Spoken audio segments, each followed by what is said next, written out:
Boa noite, que bom estar com vocês mais uma terça-feira. Glória a Deus por isso, Deus nos concedeu essa semana, né? E essa terça-feira, né, especial de poder estar junto com vocês. A gente tem que falar das alegrias e não falar das dificuldades, porque dificuldades todo mundo tem, né? Então vamos falar do que Deus faz de bom na nossa vida.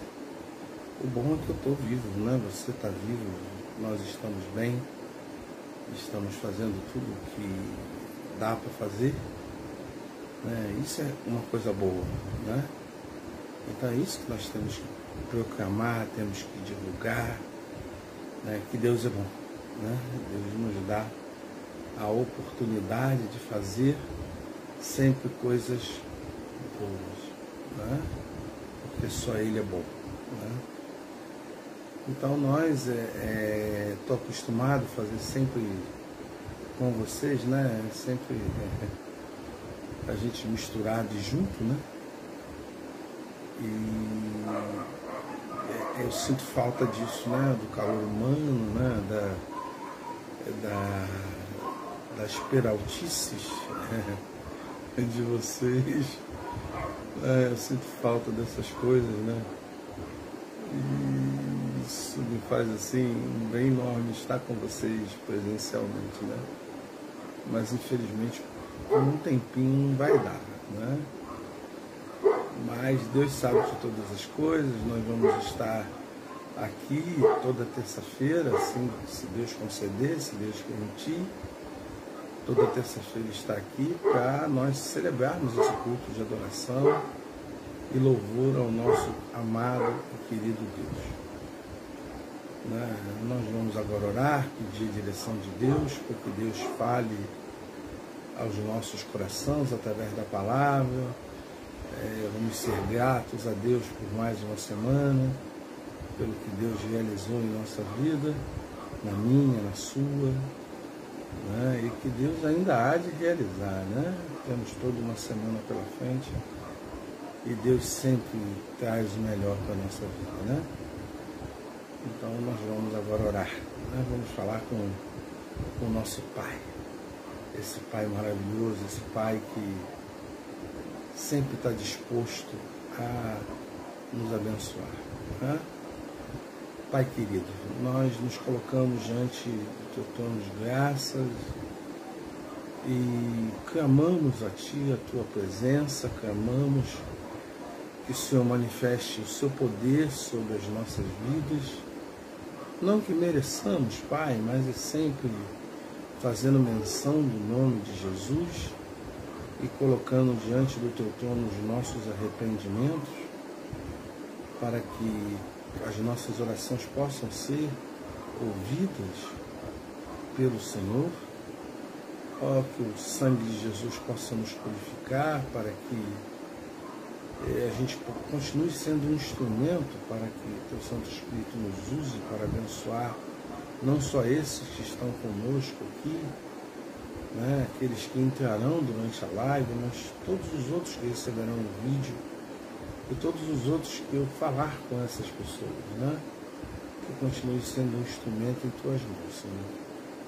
Pai querido, agora abençoe todos que estiverem conosco durante essa live, aqueles que receberão o vídeo, que isso pode abençoar a vida deles, os seus familiares. Pai querido, também seja agora com a palavra que Tu me deste, que Tu fale ao coração da Tua igreja, aquilo que Tu preparastes para que eu possa levar essa mensagem, que Teu Santo Espírito aplique a cada coração e ouvi-la, né? Porque a fé vem pelo ouvir e ouvir a palavra de Deus. Nos abençoe, Pai, seja conosco, é isso que Te pedimos, desde já lhe agradecemos e fazemos em nome de Jesus. Amém. Boa noite, Joselito, que Deus abençoe o irmão. Que Deus seja contigo e com tua esposa, né, Ana Paula. Então nós vamos meditar num tema, né? Eu sempre trago algo temático, né? Obrigado, Joselito. Obrigado. Continue em oração. Eu careço bem das orações dos irmãos. A nossa vida tem um propósito escolhido por Deus. Deus colocou isso no meu coração, né? Trazer essa mensagem, eu estudei e discorri em cima disso, né? E Deus foi me dando cada palavrinha, né? Cada intenção dessa mensagem, né? E a gente vai meditar no texto de Efésios, capítulo 2, versículo 10, que diz assim: pois somos obra de Deus, criados em Cristo Jesus, para fazermos boas obras, as quais Deus preparou antes para nós as praticarmos. Que Deus assim abençoe a leitura da sua palavra. Né? Essa passagem, né, ela nos ensina que fomos criados por Deus com um propósito. Ninguém foi criado, né, veio a esse mundo sem um propósito específico. Cada pessoa tem um talento que pode ser usado para engrandecer o nome de Deus. Algumas pessoas são abençoadas com os talentos musicais. Giovani, querida, Jesus abençoe a sua vida. Que bom ver essa carinha aí. Dê um beijão no Alex, na Renata, na Dona Nina, tá? Algumas pessoas são abençoadas com os talentos musicais e podem usar a sua voz ou instrumentos para louvar a Deus e tocar a vida de outras pessoas. Outros têm uma habilidade para evangelizar, compartilhar a mensagem de Cristo, né? Há alguns que se expressam através da arte, né? De forma literária, né? Que também é arte, né? Enquanto outros são generosos, usam seus recursos financeiros, né? Para ajudar os necessitados, em nome de Jesus. Independente da sua habilidade, a chave é usar seus dons para glorificar a Deus e auxiliar as pessoas a conhecerem Jesus. Então os dons, ele tem uma finalidade: levar as pessoas a conhecer Jesus. Se você não sabia disso, saiba, os dons não são pelo seu bel prazer. Deus te deu dons para que você os use, né, para levar pessoas a conhecer o Filho dele. Né? Então você tem que ter isso na sua mente. Né? Que o dom não é uma vaidade, né? Como muitos ficam aí, sabe, fazendo disso um comércio. Deus deu o dom para a pessoa propagar o Evangelho do nosso Senhor Jesus Cristo. E não para se autopromover. E não para uma autopropaganda. Né? Mas o dom foi elaborado, Deus deu o dom a cada um para propagar o Evangelho do nosso Senhor Jesus Cristo. Infelizmente não é assim que nós vemos as pessoas fazerem, não é verdade? Eu acredito que Deus tem um chamado especial para a vida de cada um de nós. Ô Selma, Jesus abençoe a tua vida, né? Selminha lá de Santo André, Jesus seja contigo. Obrigado pela parte que toca aí a Solange, muito obrigado, né?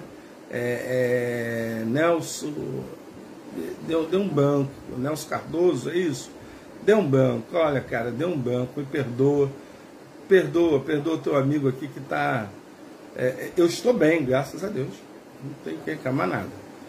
Miguel Cardoso, boa noite, Miguel, perdoe que deu um branco aqui. Então, ele não nos teria criado assim por acaso. O problema é que nem sempre conseguimos discernir e aceitar esse chamado. né? É a dificuldade da gente entender o chamado de Deus para a nossa vida, né? Cada um de nós, justamente porque somos únicos, ele não nos teria criado assim por acaso. O problema é que nem sempre conseguimos discernir e aceitar, né? Aí está uma das maiores fontes de tensão para muita gente em nossos dias. Queridos, essa é uma grande fonte de tensão, de desespero, de depressão que o ser humano acaba tendo. Ele não entende por quê, mas é porque Deus tem um propósito na sua vida. E quando você não encontra esse propósito, você fica perdido. Você procura esse propósito em um monte de coisas e você não encontra. Porque você está procurando no lugar errado. Esse propósito está em Deus. Você tem que buscar a Deus para Ele te mostrar qual o propósito que Ele tem para a sua vida. E nem todos querem buscar. Nem todos querem saber o propósito de Deus na vida dele. Entendeu? E eu não estou falando isso para as pessoas não crentes. Eu estou falando isso para pessoas crentes. Né? Alguns não querem nem saber qual seria a proposta de Deus para a sua vida. Pois estão ocupadas demais com seus afazeres, ou envolvidos demais na busca de riqueza, fama, ou por isso simplesmente não têm tempo para ouvir Deus. Existem outros que até escutam o chamado, mas têm medo que Deus lhe peça algo insignificante, fora do projeto pessoal, e por isso preferem a indiferença. E ainda que quem escute claramente é a voz do Senhor, mas tem uma opinião tão negativa de si próprio que não acredita que Ele lhe escolhera para algo grande. Por isso acredita que o chamado é para outra pessoa e não para ele. Então ele não responde. Irmãos, tem uma coisa muito interessante, né? Nós ouvimos falar que uma coisa muito comum, né? As pessoas que não querem saber o propósito de Deus porque ele não quer abrir mão da gana que, né? A gana que rola, né? E de repente ele tem uma vida que rola muita gana e o propósito de Deus vai limitar isso daí. Né? Deus às vezes tem algo que a gana não vai se encaixar. E ele vai ter que abrir mão da grana, né? Poxa, pastor, mas isso pode acontecer? Pode. Deus pode pedir uma renúncia para você, como ele pediu para Paulo, por exemplo, né? Paulo aos poucos foi renunciando, né? Porque ele via que era muito mais importante seguir o propósito de Deus do que fazer o que ele queria. Então, a pessoa às vezes não quer fazer, porque ela acha muito mais valoroso o que ela tem, e não o que Deus tem para a vida dela. Esse é o arrogante. Mas tem o covarde, né? E esses são bem os crentes, né? São aqueles que, sabe, veem que Deus pode querer dele uma coisa muito insignificante. Uma coisa muito insignificante, sabe? E ele acha que aquilo é pequeno demais, sabe? O cabidal dele, a posição dele social, intelectual, né? Ele acha que aquilo é pouco, né? Então ele simplesmente refuta o que Deus tem para ele, porque ele acha que é muito pouco. Nós temos vários irmãos e irmãs que vivem assim. Aí vive um terror. Aquele terror que eu falei anteriormente. Que vem buscando coisas que eles nunca vão encontrar, porque é o propósito de Deus. E ele não quis acatar o propósito de Deus na vida dele. E é isso que nós estamos vivendo. As pessoas dizem, eu quero o propósito de Deus, o propósito de Deus. Irmãos, pelo amor de Deus, o propósito de Deus é simples, é você orar, buscar e Ele vai te mostrar. Agora, o problema é você querer aceitar o propósito de Deus na sua vida. Porque o propósito de Deus, ele vem junto com a renúncia. Ele vem junto com carregar sua cruz. Entendeu? Então isso tem um custo, sim. Um custo que não é pequeno, mas é extremamente prazeroso. Entendeu? É prazeroso. Né? E a gente vê que as pessoas, elas simplesmente refutam, né? Porque ou acham pequeno, ou acham que vai ter que abrir mão da posição social, da grana que elas têm, né? O problema é que enquanto não paramos para pelo menos pensarmos no sentido de Deus ter nos enviado a este mundo, porque tem pessoas que não entendem o porquê Deus nos trouxe a esse mundo. Tem pessoas que não entendem a finalidade do porquê está aqui. Eu não sei se você sabe a finalidade, ou você vive sem saber a finalidade, o porquê Deus te trouxe aqui. Eu tenho convicção da finalidade, o porquê Deus me trouxe aqui. Agora, será que você tem essa convicção? Porque para você ter essa convicção, você precisa saber o propósito de Deus para a sua vida. Isso não é uma coisa simples, irmãos, senão a gente vai viver um marasmo, a gente vai viver uma depressão, uma dificuldade na nossa vida. Isso não pode acontecer, queridos. Não pode de jeito nenhum. Corremos o risco de vivermos por viver, sem acharmos o nosso lugar de fato nessa terra, nesse mundo. Acabamos não achando o lugar, o nosso cantinho. Quantas pessoas vivem essa situação? Porque não saber o seu lugar, por viver deslocada, por não saber o seu lugar.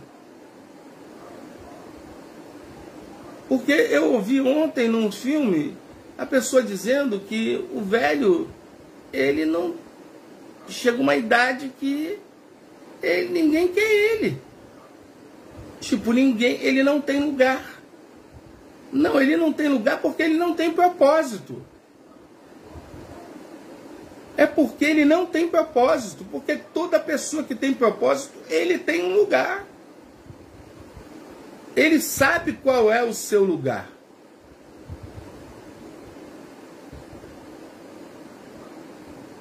Então você precisa ter um propósito na sua vida, pô. Sabe? Isso gera uma sensação constante de vazio. Uma insatisfação com a vida. O que, aliás, em nossos dias, tem levado muita gente, principalmente os jovens, a perderem completamente o sentido de viver. Quanta gente está tirando a sua vida aí por não ter um porquê viver. Porque não sabe o porquê veio a esse mundo. E tem jovens crentes fazendo isso. E perderem completamente o sentido de viver. É algo sutil, que pode se tornar grandioso. Nunca começa com esse pancadão, mas vai aos poucos acabando com você. Acabando com a pessoa que está nesse estágio.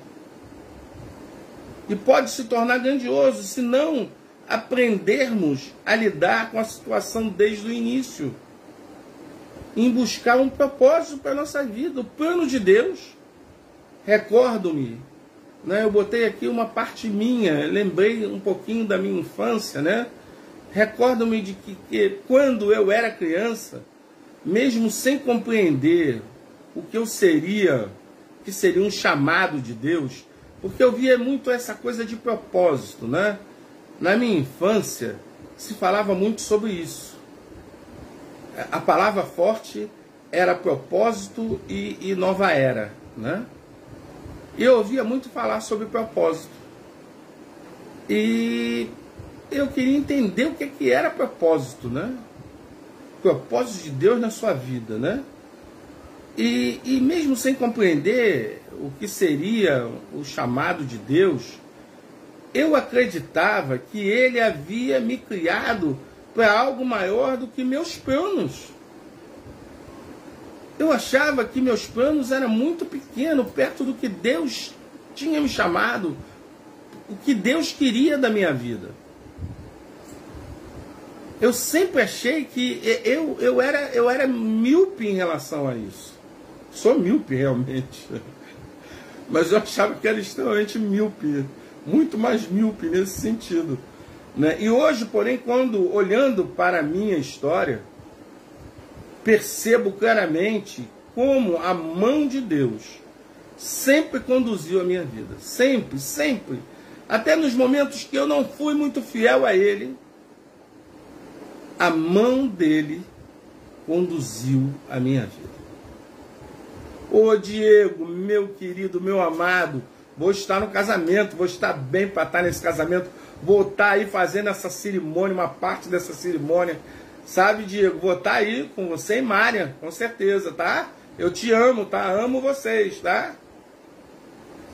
Deus sempre conduziu a minha vida. O interesse é perceber também que Ele me chamou e deu-me a opção de segui-lo. Sabe? Segui-lo ou não. Ele me deu a opção de segui-lo ou não. Eu não fui obrigado a fazer isso. Ninguém me obrigou a fazer isso. Ninguém me obrigava a ir para a igreja. Né? Ninguém me obrigava, queridos. Sabe? Eu acordava cedo para ir para a escola bíblica dominical todo domingo. Meus pais não precisavam me chamar para mim ir, até porque meus pais não eram crentes nessa época. Eu acordava porque eu queria ir. E ia com a minha tia. Eu também amo muito vocês, queridos. Vocês também são muito valiosos para mim. Né? Então, eu escolhi segui-lo. Né? Graças à misericórdia, eu escolhi segui-lo. E ele cada vez mais eu percebo que eu fui criado justamente para estar aonde eu estou, sendo quem eu sou e fazendo o que faço. E o que, aliás, é sempre uma consequência do que sou. Porém,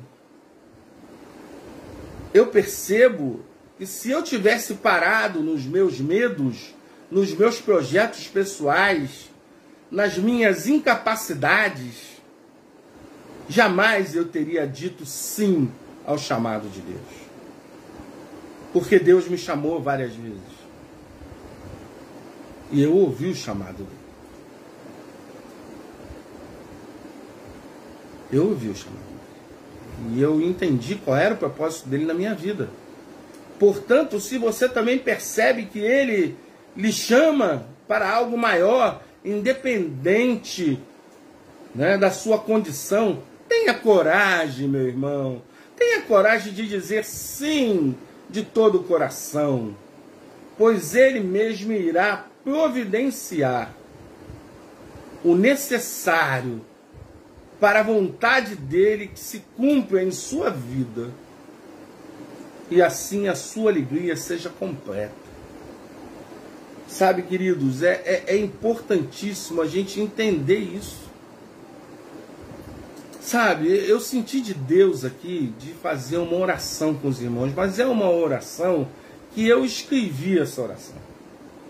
Eu não queria falhar, sabe? Eu queria que vocês repetissem comigo se vocês quiserem aí. Sabe, eu escrevi uma oração. Não é uma reza, mas é uma oração. Se você de coração fizer isso, é uma oração. Não será uma vã repetição. Então, se você quiser fazer comigo, eu vou começar a ler. Se você quiser ler comigo, repetindo comigo, isso com certeza chegará ao trono de graça. Se o seu coração estiver limpo, se você realmente estiver disposto a fazê-lo. Então, Senhor, eu sei que tens um propósito para a minha vida. Porque eu não sou fruto de um acaso. Eu sei, Senhor, que Tu pensou em mim mesmo antes do meu nascimento, Senhor. Como diz a Sua palavra, por isso eu peço, coloca o meu coração em sintonia com o Teu coração. Ajuda-me, Senhor, a ouvir o Teu chamado.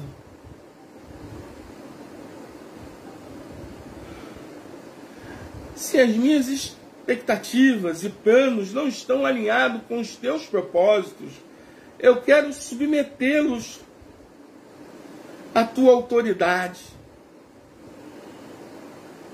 Comprometo-me a andar contigo.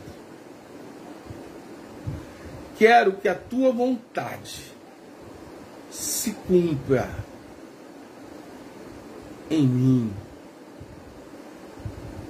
Desejo que, com a minha vida, eu possa glorificar o Teu santo nome. Em nome de Jesus. Amém. Sabe, amados, como eu me emocionei agora, eu fiz essa oração em lágrimas. Porque eu fiz como uma declaração de amor ao meu Deus. O tanto que Ele é bom para mim. O tanto que Deus é bom para mim. Sabe, eu quero compartilhar com vocês, antes de encerrar, a mensagem já terminou, mas eu vou compartilhar com vocês alguns versículos sobre propósitos, né? Um deles é a base da nossa mensagem, né? Efésios 2:10, né? Porque sou eu que conheço os planos que eu tenho para você, diz o Senhor. Planos de fazê-los prosperar, diz o Senhor. Não de causar dano, planos para dar a vocês esperança e um futuro. Jeremias 29:11. Sabemos que Deus age em todas as coisas para o bem daqueles que o amam, dos que foram chamados de acordo com o seu propósito. Né? Romanos 8:28. O outro foi Jeremias 29:11. Vocês, porém, são geração eleita, sacerdócio real, nação santa, povo exclusivo de Deus, para anunciar as grandezas daquele que os chamou das trevas para a sua maravilhosa luz. O Senhor faz tudo com um propósito. Até os ímpios para o dia do castigo. Não esqueçam disso. Deus tem um propósito até para os ímpios. Lembre-se disso. Deus é justiça. É amor, mas é justiça. Né? Isso está em Provérbios 16:4. E o que eu li antes está em 1 Pedro 2:9, né? Que eu falei geração eleita, sacerdócio real. O Senhor cumprirá o seu propósito para comigo. O teu amor, Senhor, permanece para sempre. Não abandones as obras das tuas mãos. Salmos 138, versículo 8. Pois nele foram criadas todas as coisas, nos céus e na terra, as visíveis e invisíveis, sejam tronos, sejam soberanias, poderes, autoridade, todas as coisas foram criadas por ele e para ele. Colossenses 1,16. Pois dele e por ele e para ele são todas as coisas. A Ele seja a glória para sempre. Amém. Romanos 11, 36. Assim também ocorre com a palavra que sai da minha boca. Ela não voltará para mim vazia, mas fará que o desejo atingirá o propósito para o qual a enviei. Isaías 55, 11. Então lembre, irmãos, a sua palavra, a palavra do Senhor não volta vazia. E aqui ele fala que ele fez tudo apropriado ao seu tempo e também pôs no coração do homem um anseio pela eternidade. E mesmo assim ele não consegue compreender inteiramente o que Deus fez. Eclesiastes 3, 11. Salomão está falando aqui. Oi, Maria Aparecida, Deus te abençoe, boa noite. Salomão está falando aqui do homem, né? O ser humano não entendeu, né? Tudo que Deus